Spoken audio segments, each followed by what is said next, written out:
Kenapa? Barusan aku lewat pipir. Terus? Aku denger si Eis lagi ngomongin aku di jero rumahnya. Apa yang mereka wangkongkan?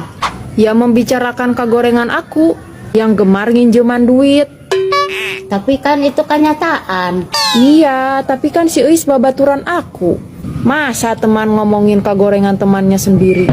Sudahlah, aku kan dulu sudah ngabejaan. Jangan terlalu layu sama si Ois.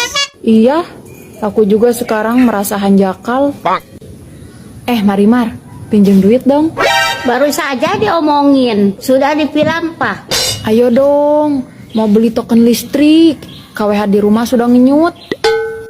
Aku takut keburu parem. Nggak ada ah. Ayo dong Marimar. Mana hari sudah burit. Kau tidak kasihan apa kalau nanti malam aku